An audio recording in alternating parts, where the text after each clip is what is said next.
Office के राजकारण में कैसे रहा जाए। अब मैं तो अद्वैत वाला प्राणी हूँ। मैं तो गीता उपनिषद वेद बता सकता हूँ। न मैं कभी ऑफिस गया हूँ न राजकारण में गया हूँ।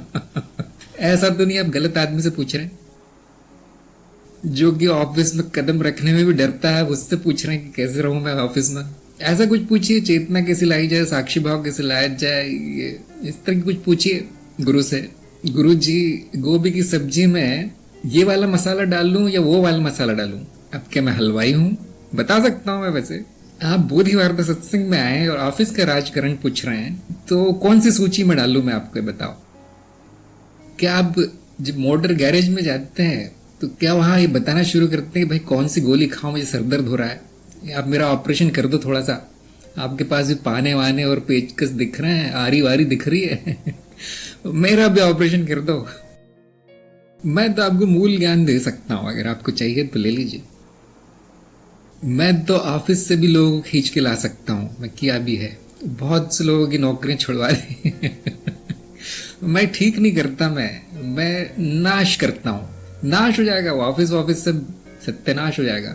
जिन्होंने भी शिकायत की कि मेरे पति ऐसे हैं, पति नहीं दिखता वो अगली बार से पूरा गायब, तो बच के रहना चाहिए ये। गुरु तो बहुत खतरनाक होता है। कुछ लोग कहते हैं मैं ऐसी जगह रहता हूँ जहां पे मुझे समय नहीं मिलता। उनका घर ही तोड़वा दिया है, छुड़वा दिया पूरा। लेकिन फिर ऐसे लोगों में संभावना होनी चाहिए। लोगों के प्रश्नों को देखकर ही आप अंदाजा लगा सकते हैं कहाँ संभावना होगी। जो ज्ञानी है वो अपना परिवार सुधार लेगा, अपना ऑफिस सुधार लेगा, अपना शरीर सुधार लेगा और भिड़ जाएगा, सीधे ज्ञान मार्ग में आ जाएगा और गुरु को भी सुधार देगा थोड़ा बहुत। ऐसे लोगों की मुझे तलाश है। जिनमें संभावना होती है उनके जीवन में जाके तोड़ फोड़ की जाती है।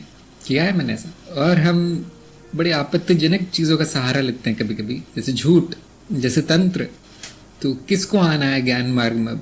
सब कुछ छुड़वा के लाया जाएगा। अगर आप इतनी शिकायत करेंगे तो छुड़वा दिया जाएगा फिर सब कुछ। एक हमारे गुरु थे, मैं उस दिन तपोवन की सभा में बता रहा था। एक बंदे ने ऐसी शिकायत कर दी कि मेरे पास पैसे नहीं है, मुझे बहुत जॉब करना पड़ता है, मैं आपकी सत्संग में नहीं आ सकता। तो उन्होंने उसका काम छुड़वा दिया, उसकी नौकरी छुड़वा दी, हाथ में एक कटोरा दे दिया, मुंबई में एक सड़क पे बिठा दिया, बांद्रा में एसवी रोड पे। यहाँ भीख मांगो, तुम्हें जो जीवन मिला है, खुश नहीं हो तुम उससे। वो कमा रहा था अच्छा खासा 20-30 हजार रुपए महीने के, लेकिन उसने शिकायत कर दी गुरु से जाके कि इस कारण मेरी साधना नहीं हो रही है। तो बहुत अच्छा उपाय बताया फिर गुरु ने, भीख मांगो। अब तुम क्या 24 घंटे भीख मांगो, काम तो कुछ करना नहीं पड़ेगा। 24 घंटे तुम्हारे पास, करो साधना, जपो ये जो भी दिया है करने के लिए, करो साक्षी भाव। और उस बंदे ने कई दिनों तक भीख मांगी। जब सुधर गया तो रोते हुए आया कि हाँ बहुत पैसे आ गए मेरे पास अब। तो गुरु के पास थोड़ा सोच के जाना चाहिए समस्याएं लेकर, क्योंकि वो जितना है उतना भी छीन लेगा।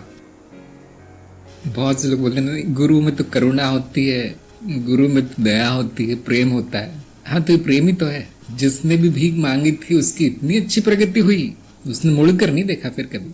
और आप लोग सोच रहे होंगे कि हाँ उसको तो गुरु से घृणा हो गई होगी, तो गुरु को गालियां देता होगा, लेकिन नहीं, वो चरणों में पड़ा रहता था फिर तो हमारे गुरु जी के।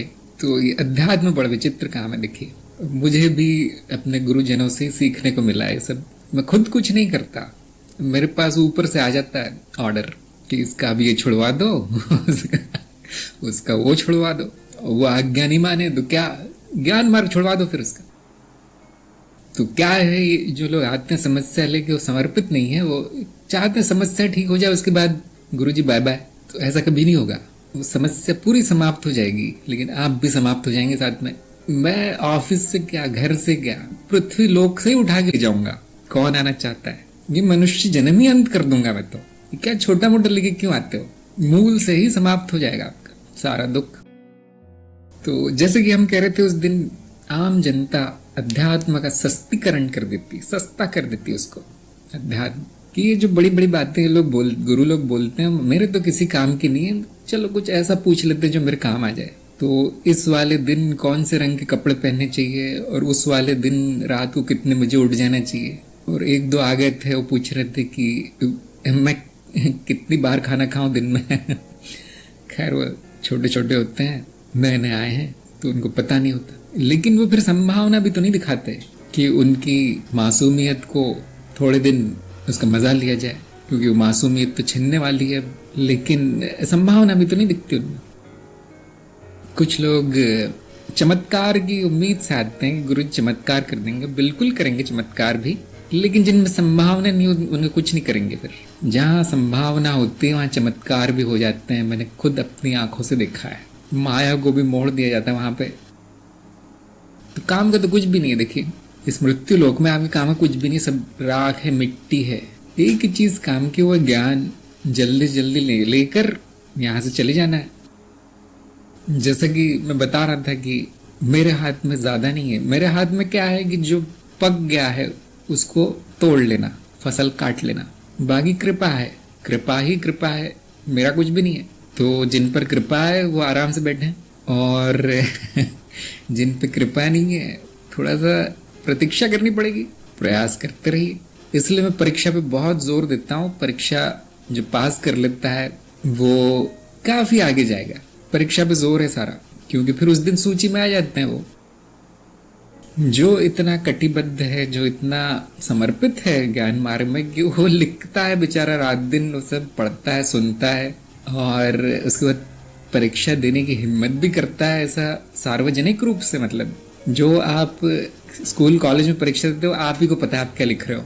यहाँ तो सबके सामने बोलना, और एक से एक बड़े ज्ञानी बैठे हुए यहाँ, तो उनके सामने उत्तर देना, मतलब काफी समर्पण है उसमें, काफी साहस है उस साधक में। तो अब उनका नाम सूची में नहीं आएगा तो कहाँ आएगा फिर। और जो पीठ दिखा के भाग गए नहीं झेल पाते हो ज्ञान मार्ग को, उनका नाम किसी सूची में नहीं आएगा। वो किसी और मार्ग में जाके, हो सकता है किसी और मार्ग में, किसी और पंथ में, किसी और परंपरा में निकल जाए। यहाँ तो संभावना थोड़ी कम है। तो इस साल मैं सोच रहा हूँ साल के अंत तक या उससे भी पहले जो हमारा ज्ञान दीक्षा कार्यक्रम है उसको और कठिन कर दिया जाएगा।